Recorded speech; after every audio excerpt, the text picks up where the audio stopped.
మోకాళ్ళ మీద ఉన్న క్రైస్తవుడు సాతాన్ని గజగజలాడిస్తాడు. క్రైస్తవులు మర్చిపోయేది ఒకటి, మోకాళ్ళుని ప్రార్థించటం. మోకాళ్ళ ప్రార్థన మర్చిపోకండి. యేసుక్రీస్తు ఈ లోకంలోనికి వచ్చినప్పుడు ఆయన దేవుడై ఉండి, పరిశుద్ధుడై ఉండి, శరీరధారిగా ఉన్నందున మోకాళ్ళుని ప్రార్థించాడు. వేదన పడి ప్రార్థించాడు, కన్నీటితో ప్రార్థించాడు, రోదనతో ప్రార్థించాడని దేవుని గ్రంథం చెబుతుంది.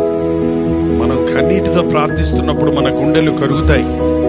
మనం హల్లెలూయా పాటలు పాడి చప్పట్లు కొట్టినప్పుడు ఆనందంతో నింపబడతామే గాని అనేక సార్లు అవి మన హృదయాన్ని స్పందించకుండానే, మన బండ గుండెలు బద్దలవ్వకుండానే మనం ముగించేస్తున్నాం. ప్రతి క్రైస్తవుడు మోకరించి ప్రార్థించటం అభ్యాసం చేసుకుందాం. అంచెదినాల్లో మనం ఉన్నాం. ఆ దినము ఉరి వచ్చినట్లు మీ మీద రాకుండానట్లుగా మీరు మెలకువగా ఉండి ప్రార్థన చేయుడి. అది దేవుని వాక్యం హెచ్చరిస్తూ ఉంది.